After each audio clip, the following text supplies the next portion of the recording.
Pencil আমরা সবাই ব্যবহার করেছি কিংবা এখনো করি, কিন্তু আপনি কি জানেন আমাদের দেশে থাকা পেন্সিলগুলোর মধ্যে কোনটা সবচেয়ে বেশি মজবুত? সেটা জানার জন্য আমরা একটি জোগাড় বানিয়ে পেন্সিলের মাঝখানে একটি বালতি ঝুলিয়ে দিলাম, যাতে বালতিতে ওজন দিলে সেটা পেন্সিলে পড়ে। প্রথমে 1 মিলিয়া পেন্সিলে ওজন দিতে শুরু করলাম, আর একে একে প্রায় 9 লিটার পানি দেওয়ার পর পেন্সিলটি ভেঙে যায়।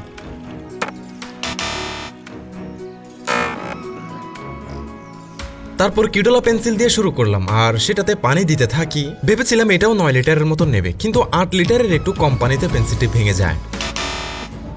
তারপর টিটি পেন্সিলে ওজন দিতে শুরু করলাম, যেটা অতটা মজবুত বলে মনে হচ্ছিল না, কিন্তু আমাকে তাজ্জব করে দিয়েই পেন্সিলটি পুরো 11 লিটার পানি দেওয়ার পরেই ভাঙলো। তারপর ম্যাটাডোরের রিওতে ওজন দেওয়ার সময় বেশ কনফিডেন্সে ছিলাম যে এটা সবার রেকর্ড ভাঙবে, কিন্তু 9 লিটারের একটু বেশি পানি দিতেই সেটা ভেঙে যায়। যাক, তাও খারাপ না। তারপর আসলো তাকদুম পেন্সিল, আর সেটাও 9 লিটার পানি দিতেই ভেঙে যায়। আর সেটার পরে দিলাম ফ্রেশের ক্যাম্পাস, যেটা মাত্র 8 লিটার পানিতেই ভেঙে যায়। সবশেষে ম্যাটাডোরের স্মুদি, আর সেটাও 8 লিটার পানি দিতেই ভেঙে যায়।